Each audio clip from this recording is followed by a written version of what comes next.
1절에서부터 3절까지의 말씀입니다. 제가 봉독해 드립니다. 그때 세례 요한이 이르러 유다 광야에서 전파하여 말하되 회개하라 천국이 가까이 왔느니라 하였으니 그는 선지자 이사야를 통하여 말씀하신 자라 일렀을 때 광야에 외치는 자의 소리가 있어 이르되 너희는 주의 길을 준비하라 그가 오실 길을 곧게 하라 하였느니라. 아멘. 어떻게 잘 지내셨어요 이번 한 주간? 역시 대답이 없습니다. 항상 아마 여러분들이 요즘에 날씨가 너무 더워져서 잘 못 지냈을 거예요. 지금 보니까 딱 그 이 시기가 되면은 6월 달, 7월 달, 8월 달 제가 이제 저는 더운 걸 매우 싫어하는 사람 중에 한 명이거든요. 저희 교회 한 분 전도사님은 덥든지 춥든지 둘 중에 하나만 하라 그랬더니 덥고 춥고 아프고 다 하더라고요. 이제 그래서 야 넌 둘 중에 하나만 해라라고 했는데 저는 그 중에서 더위를 많이 타면 추위는 별로 안 타요. 근데 더위를 많이 타는데 더운 걸 매우 싫어해요.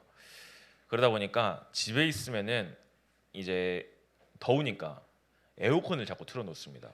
에어컨을 틀어놓는데 요즘 들어서 자꾸 막 몸이 좀 뻐근하고 머리가 두통도 좀 자주 오고 그래요. 그래서 이게 왜 그러지 싶어서 보니까 너무 더우니까 계속 에어컨을 틀어놓잖아요. 그러니까 점점 제 몸이 이제 감기 기운이 조금씩 올라오더라고요. 이게 뭐 비타민도 잘 챙겨 먹고 운동도 하고는 하지만 이게 어쩔 수 없는 것 같아요. 기온이 너무 밖에는 너무 덥죠. 안에는 또 이제 건물 안에 너무 춥죠. 그러다 보니까 어 되게 좀 랩런트들 가운데도 감기 이런 걸리는 친구들이 되게 많고요. 그리고 또 혹은 제가 이제 저는 이제 스트레스를 받으면은 저희 와이프가 늘 고생하는 부분이 뭐냐면 전 장염을 되게 잘 걸리거든요. 스트레스성 장염이에요. 그래서 장염에 대해서는 정말 마스터입니다. 그래서 장염을 너무 잘 걸리는데 특히 이 시기 때 우리 랩런트들이 장염을 너무 많이 걸려요. 왜냐면 더우니까 찬 음식을 너무 많이 먹어요. 일단은 기본적으로 아이스크림을 계속 먹고 근데 여러분들이 또 좋아하는 음식이 뭐예요? 마라탕이잖아요. 또 마라탕을 먹고 땀을 뻘뻘 흘린 그 상태에서 또 아이스크림을 냅다 들이집어넣으니 그러니까 여러분들 왜 이야기를 하냐 건강 유의하세요. 여러분들이 이제 시험 기간 얼마 안 남았죠. 시험 잘 보려면 건강해야 돼요. 아무리 여러분들이 학원에다가 100만 원, 200만 원을 갖다 바쳐놓고 열심히 성적이 이만큼 올랐는데 시험 기간 때 아프면은 성적이 안 나옵니다. 여러분들 그러니까 너무 솔직히 시험이 중요한 건 아니고 성적이 중요한 건 아니지만 그래도 여러분들의 마음껏 여러분들의 실력을 뽐낼 수 있으려면 또 건강해야 되기 때문에 여러분들 컨디션도 잘 유지하고 특히 건강 관리 유의하셨으면 좋겠습니다. 말씀 나누기 전에 좀 기도 제목 함께 좀 나눌게요. 뭐 기도 제목이라고 해봤자 맨날 똑같은 기도 제목이에요. 무엇이냐? 특별히 이번 여름 훈련이죠. 여름 훈련 놓고 함께 좀 많이 기도하면서 여러분들이 준비하셨으면 좋겠습니다. 우리 교사 선생님들에게는 큰 두 가지 이제 있어요. 이제 22일 이번 주 오늘 토요일 날 노회에서 진행되어지는 이제 교사 세미나가 진행되어지고요. 그리고 7월 둘째 주일 3부 예배는 교사 이제 헌신 예배로 드려집니다. 어떻게 보면 여름 훈련을 준비하면서 우리 선생님들이 먼저 영적인 힘을 가지고 힘을 준비하자 이 시간이에요. 그렇기 때문에 선생님들도 이런 훈련들을 준비하는 이 과정 중에서 먼저 힘을 얻고 좀 준비하는 시간이 되셨으면 좋겠고요. 또 우리 랩런트들은 이제 7월 달부터는 본격적으로 리더 수련회 그리고 WRC 그리고 중3 졸업 캠프가 있고요. 그 다음에 학예 수련회 쓰는 것도 여러분들 복잡하죠. 그리고 마지막으로 이제 YRS까지 어떻게 보면 정말 많은 훈련들이 여러분들에게 준비되어 있어요. 많이 준비되어 있는데 지금 WRC가 드디어 이제 여러분들의 이름이 보이기 시작합니다. 여러분들의 이름이 보여서 제가 다 찾아봤어요. 일일이 다 찾아봤습니다. 다 찾아보니까 네 지금 8명 등록했더라고요. 네, 8명 등록했는데 여러분들 저를 속이려다가 네, 본의 아니게 지금 걸렸죠. 저 이름을 차마 얘기는 할 수는 없겠지만 여러분들 사실상 적은 금액은 아니에요. 3박 4일 이렇게 랩너트 한 명 보내는 데 있어서 뭐 한 38만 원이라는 그 돈이 적은 돈은 아니지만 하지만 이 WRC에서 정말 많은 렘넌트들이 은혜를 받고 오거든요. 그리고 인생의 전환점으로 많이 삼고 옵니다. 그렇기 때문에 여러분들 이 훈련이 그냥 단순하게 돈도 많은데 안 가, 비싼데 안 가, 그냥 일요일 뭐 매번 하는 훈련 안 가, 그거 말고요.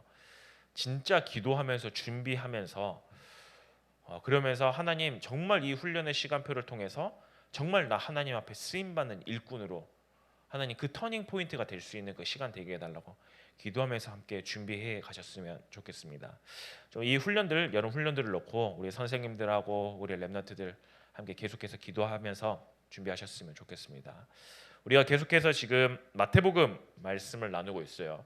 마태복음 말씀을 나누는데 마태복음 3장은 좀 신기합니다. 왜냐하면 갑자기 1장, 2장에는 예수님에 대해서 굉장히 해요. 예수님은 이렇게 태어나셨고 예수님의 족보는 이러하고 예수님이 이렇게 해서 저쪽으로 그 애굽으로 도망갔다가 다시 오셨고 그 많은 것들을 보면서 예수님의 사역에 대해서 한참 이야기하다가 갑자기 3장 1절에 뭐라고 나왔냐면 그때 세례 요한이 이르러 갑자기 세례 요한이 나와요. 너무 뜬금없이 예수님의 이야기에 대해 있는데 갑자기 세례 요한이 나오는 거죠. 그만큼 세례 요한이 하나님이 보시기에 쓰임 받았던 인물이라는 거예요. 그렇기 때문에 여러분들이 세례 요한이라는 사람을 통해서 제가 이 메시지를 준비하는데 좀 고민이 많았어요. 무슨 고민이냐? 우리 선생님들은 아실 거예요. 우리 렘넌트들은 아마 절대 기억 못하겠지만 선생님들은 아실 거예요. 지난주 말씀하고 똑같은 말씀이에요. 하필 담임 목사님이 이 말씀을 하셨어요. 그럼 뭐겠어요? 다음 주에는 그 메시지가 하필 또 똑같아요. 그래서 이거 되게 고민이에요. 마치 따라하는 것처럼. 근데 그게 아니라 시작은 제가 먼저 했습니다. 그게 아니라 여러분들이 이 말씀을 통해서 그냥 단순하게 뭐야 똑같은 말씀이네 이렇게 지나가는 게 아니라 오늘 하나님이 새 은혜를 주십니다. 그 은혜를 받는 그래서 오늘 말씀의 제목처럼 하나님께 쓰임 받은 세례 요한 이 세례 요한이란 여기에 자신의 이름을 집어넣어서 하나님께 쓰임 받은 최고야라는 그런 응답의 자리로 나아가는 우리 모든 렘넌트들이 됐으면 좋겠습니다. 세례 요한은 어떤 사람이었을까요? 세례 요한은 세례 요한은 지금 저희가 성경에 이제 4절에 보면은 요한은 낙타털 옷을 입고 허리에 가죽띠를 띠고 음식은 메뚜기와 석청을 먹었더라. 어떻게 보면 부유한 삶을 산 것 같지는 않아요. 그냥 광야에서 이제 낙타털 옷을 입고요. 그 다음에 메뚜기나 석청 이런 것들을 먹으면서 살았던 사람이에요. 여러분들이 보기에는 야 그게 무슨 성공자의 모습이냐, 무슨 그런 모습이냐. 그런데 세례 요한은 원래 여러분들이 좀 들으면 좀 황당스럽겠지만 이 사람은 제사장 가문 사람입니다. 세례 요한은 제사장 가문의 사람이에요. 이 아버지였던 누가복음 1장에 보면 세례 요한의 출생이 나오는데요. 그때 당시 아버지는 사가랴인데 그때 당시에 제사장이었고요. 어머니는 아론의 후손으로 엘리사벳이라는 사람이었어요. 어떻게 보면 이스라엘 백성 유대인들에게 있어서 제사장은 어떤 가문이에요? 제사장 가문은 정말 성공자의 가문이에요. 특히 이 시기 때는요. 이스라엘의 모든 종교와 정치를 움켜쥐고 있었던 가문이 어디 가문이에요? 제사장 가문이에요. 근데 이 제사장 가문에 있었던 자녀였던 세례 요한이요. 광야로 나와서 메뚜기와 석청 그리고 낙타옷을 입고 낙타털옷을 입고 그러면서 좀 어떻게 보면 좀 여러분은 뭐 이런 표현 뭐 거지처럼 이제 저희가 이제 애들한테 놀릴 때는 걸뱅이 새끼라고 이야기를 하는데 걸뱅이처럼 하고 돌아다녔거든요. 왜 그랬을까요? 세례 요한이 이 엄청난 제사장의 가문 여러분들 생각해 보세요. 여러분들이 엄청난 지도자 이 대한민국을 이끌고 있는 그 지도자의 가문에 있을 거라면 왜 여러분들 왜 금수저 은수저 막 다이아 수저 그렇게 이야기하잖아요. 그런 금수저 은수저 다이아 수저 그런 곳에 있었던 사람이라면 여러분들이 그 모든 것들을 내팽겨 쳐두고 그냥 광야로 나와서 이런 삶을 살았냐는 거예요. 그렇지 않았을 거예요. 아마 그 자리에 그대로 있었겠죠. 그냥 그걸 마음껏 누렸겠죠. 저도 그랬을 것 같아요. 저도 뭔가 나에게 이런 엄청난 가문이 있다. 저도 그러면은 쉽게 포기는 하지 못했을 거예요. 그런데 이 세례 요한이 왜 이 광야로 나왔냐라는 거예요. 굳이 이 힘든 길을 선택했냐라는 거예요. 그가 했던 사역이 있거든요. 그가 했던 사역이 뭐냐면요, 광야에서 무엇인가를 계속 선포합니다. 뭐라고 하냐, 2절에 보면은 회개하라 천국에 가까이 왔느니라, 계속 이 말을 선포해요. 세례 요한은 이 사역을 합니다. 제사장 가문이요. 그러면서 뭐라고 이야기를 하냐? 그러면서 뭐라고 이야기를 하냐면요, 제사장 가문에 있어서 가장 가까이 있는 사람들이 누구냐? 바리새인하고 사두개인들이에요. 서기관들이에요. 이런 사람들이거든요. 근데 이 사람들이 세례 요한이 너무 유명해지니까, 광야에서 막 세례를 베풀고 그리고 엄청난 능력과 역사가 막 나타나니까 바리새인과 이 사두개인들이, 즉 제사장의 그 주변에 있던 사람들이 찾아옵니다. 세례 요한을 딱 찾아오는데, 이 세례 요한이 이들에게 뭐라고 이야기를 하냐? 이 독사의 자식들아라고 막말을 합니다. 자기 가문의 사람들이에요. 자기 아버지와 함께 일하는 사람들이에요. 그 사람들에게 광야에서 회개하라 천국에 가까이 왔느니라, 그러면서 엄청난 그런 지도자들이 왔는데 그들에게 야 이 독사의 자식들아, 그렇게 막말을 하면서 비판을 합니다. 그 이유가 뭐였을까요? 도대체 세례 요한은 왜 그 엄청난 일들을 등지고 엄청난 배경들을 등지고 광야에 나가서 지금 그런 일을 하고 있냐는 거예요. 그 일은 뭐냐면요, 그 세례 요한의 사역이 뭐냐, 즉 사역이라고 좀 표현하면은 그러죠, 사명 혹은 소명이죠. 하나님이 세례 요한에게 하고자 하시는 일이 있었어요. 그를 통해서 나는 이 일을 행할 거야 라고 하고자 하시는 하나님의 소명, 다른 말로 하나님의 부르심이. 요한은 이걸 알았어요. 이 부르심이 뭐였을까요? 이 부르심이 오늘 3절 말씀에 보면 나와 있죠. 그는 선지자 이사야를 통하여 말씀하신 자라. 이사야 선지자는 언제적 사람이에요? 네, 세례 요한이 태어나기 700년, 800년 전 사람이에요. 그 사람이 말씀을 통해서 예언을 했어요. 뭐라고 예언을 했냐? 광야에 외치는 자의 소리가 있어 이르되 너희는 주의 길을 준비하라, 그가 오실 길을 곧게 하라. 이 말씀이 이사야서 40장 3절 말씀에 그대로 기록되어 있거든요. 외치는 자의 소리가 광야에서부터 울려 퍼져서 여호와의 길, 주의 길을 준비하라는 그 길을 선포한대요. 근데 이 사람을 지금 누구라고 칭하고 있어요? 이 사람이 세례 요한이다라고 이야기를 하고 있어요. 세례 요한은 하나님이 나를 뭐 하라고 부르신지 안 거였어요. 하나님이 나 광야에 가서 주의 길을 준비하라, 하나님의 길을 준비하는 사람으로 나를 부르셨구나. 그렇기 때문에 이 제사장 사역, 나는 이거 별로 중요하지 않아. 이것보다 이 하나님의 부르심, 하나님이 나를 무엇을 하기 원하셨는지 이거에 온통 관심이 있었던 거예요. 다른 거에 관심이 있었던 거 전혀 아니에요. 그렇기 때문에 하나님이 세례 요한을 쓸 수밖에 없는 거예요. 그런데 우리는 어떻게 생각하냐면요, 하나님께 쓰임 받는다라고 생각하면 뭘 생각해요? 성공을 먼저 생각해요. 왜 그럴까요? 우리 7명의 렘넌트들을 보면은 하나님께 쓰임 받았다라고 하니까 총리가 되어 있는 요셉을 보고요, 왕이 된 다윗을 봐요. 뿐만 아니라 엄청난 지도자였던 사무엘을 바라보는 거예요.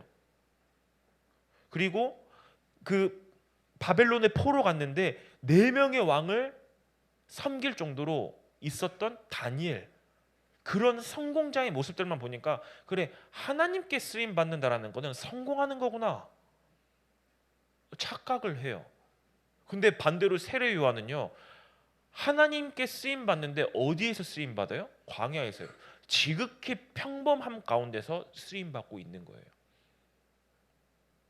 근데 그가 쓰임 받았던 이유가 뭐예요? 네, 하나님의 부르심이거든요.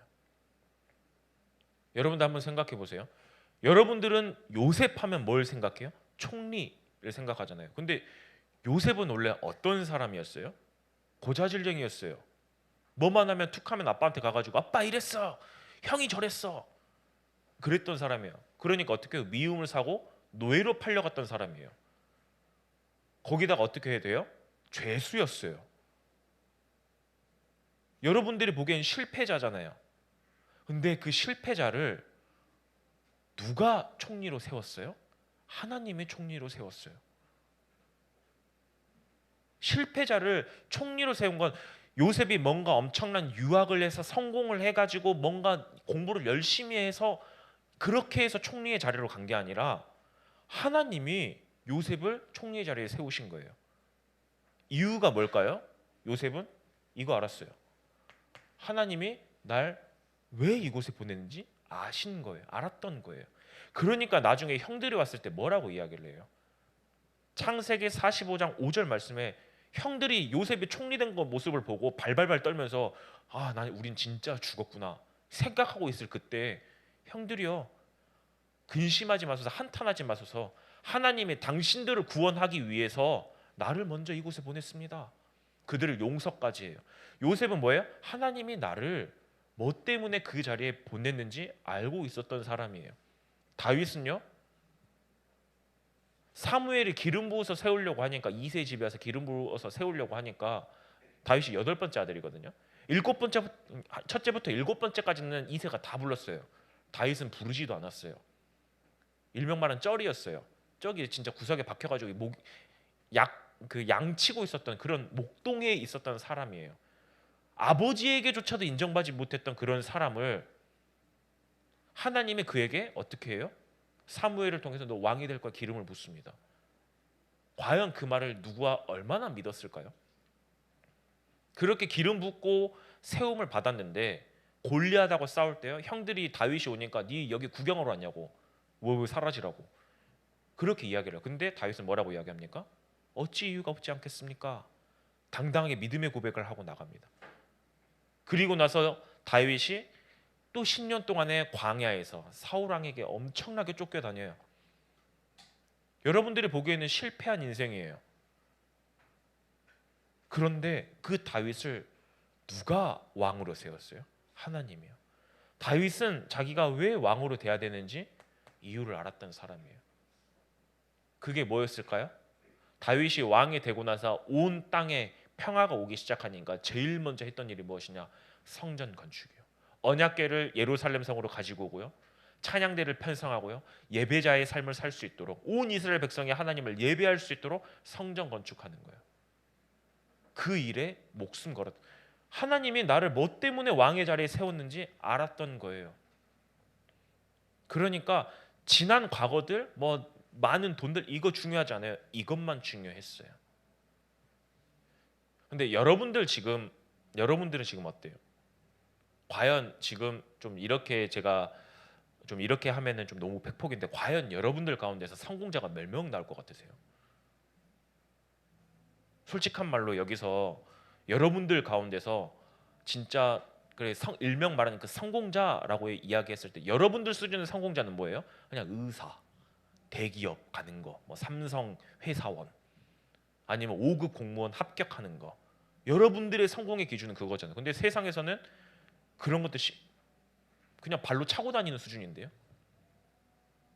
빌 게이츠가 보기에는 그런 사람들 어떨 것 같아요? 그냥 별거 아닌 사람 중에 한 명이에요. 그냥 평민 일 중에 한 명이에요. 여러분들이 생각하기에 성공자의 모습은 그래야 될 것 같아요. 그런데 여러분들 중에서 그 자리까지 갈 수 있는 사람 몇 명이나 될 것 같으세요? 없어요. 현실적으로는 안 될 거예요. 지극히 여러분들은 평범한 삶을 살아갈 거예요. 그런데 여러분들이 그 지극히 평범한 삶을 살아간 가운데서, 오늘 세례 요한이잖아요. 정말 지극히 평범했던 삶이에요. 그냥 광야에서 외치는 자의 소리, 그냥 하나님의 회개하라 천국에 가까이 왔다, 그것만 외쳤던 사람 중에 한 명이에요. 뭐 특출나게 되게 잘했던 사람도 아니에요.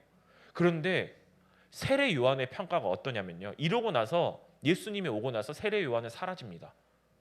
세례 요한은 사라지는데 예수님이 마지막에 이 세례 요한을 평가할 때 뭐라고 평가하냐? 마태복음 11장 11절에 보면요. 여자가 낳은 자 중에 세례 요한만한 사람이 없다라고 이야기할 정도로 엄청난 칭찬을 합니다. 여자가 낳은 사람 중에 여기서 엄마 품에서 안 낳은 사람 없죠. 다 여자들 중에서 낳았죠. 여자가 낳은 사람 중에 세례 요한만한 사람이 없대요. 그만큼 큰 자라고 칭찬을 해요. 지극히 평범했던 사람인데요. 왜 그랬을까요? 네, 하나님의 부르심을 알았거든요. 여러분들도 마찬가지예요. 하나님이 여러분들에게 행하고자 하시는 일들이 있어요. 하나님이 여러분을 하나님의 자녀로 부르고요. 그리고 나서 여러분들에게 하고자 하시는 일들이 있어요. 그것을 여러분들이 찾아가야 돼요. 그게 뭘까요? 저는 이 말씀 이거를 생각하면서 이 성경 구절이 가장 먼저 떠오르더라고요. 마가복음 3장 13절에서 15절. 예수님이 자기 제자들을 부르실 때 이렇게 부릅니다. 이들을 부를 때 어떻게 불러요? 아, 너는 잘생겼으니까 내가 부를게. 너는 성공했으니까, 넌 돈이 많으니까 내가 부를게. 아니요. 그 기준 전혀 없이 자기가 원하는 자를 부르시니 나온지라. 하나님이 여러분들을 왜 부르셨냐? 우리는 몰라요. 그냥 하나님이 원해서 부르셨어요. 그리고 나서 하나님이 그들을 부르고 나서 두 가지의 소명을 주십니다. 나는 너희들이 이 두 가지만 했으면 좋겠어. 그 두 가지가 뭐냐? 그들과 함께 있기 위함이고, 첫 번째는 하나님이 여러분들과 함께 하고 싶어 하세요. 함께 하면서 뭐 하길 원하시냐? 함께 하는 축복이 결국에 뭐냐? 네, 예배예요. 하나님은 여러분에게 예배받길 원하세요. 더 나아가서 여러분들이 예배자가 되길 원하세요. 하나님과 함께함을 누리는 자, 예배자가 되길 원하세요. 하나님. 그리고 나가서 그 뒤에 뭐라고 하냐? 또 전도도 하며 귀신을 내어쫓는 권능도 있게 하려 함이라. 결국엔 뭐예요? 여러분들이 이 함께함을 누리면서 현장에서 이 그리스도의 복음을 증거하는 전도하는 삶, 즉 하나님은 여러분들이 전도자가 되기를 원하세요. 하나님이 여러분들에게 원하시는 건 이거예요.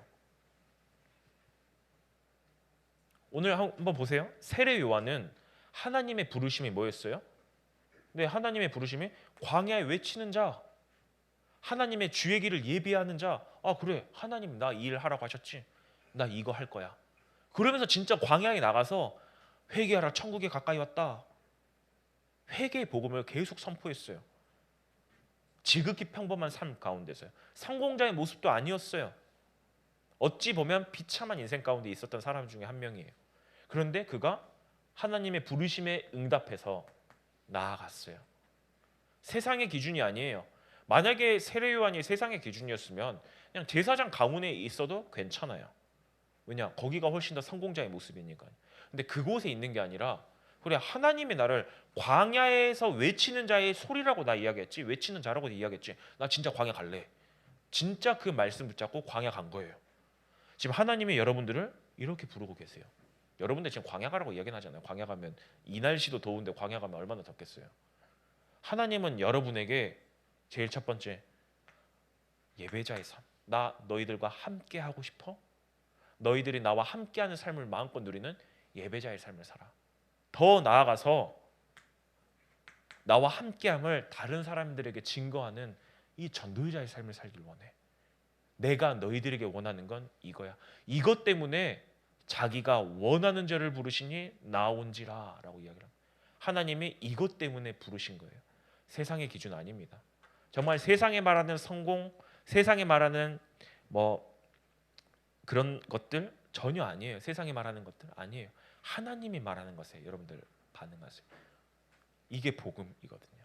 그렇다면 여러분들 하나님의 부르심, 하나님이 나에게 무엇을 원하시는지 이거를 찾는 순간 하나님이 주신 나의 것, 나의 현장이 발견되어집니다. 내가 뭘 할 수 있는지 그때서야 발견되어지는 거예요. 그러니까 여러분들 다른 것에 반응하는 것이 아니라 정말 이 하나님의 부르심, 이것에 반응하는 우리 중동부 랩런트들이 되길 바라겠습니다. 다 함께 합심으로 기도하겠습니다. 하나님, 하나님이 우리를 하나님의 자녀로, 다음 세대 주역으로, 그리고 예배자로,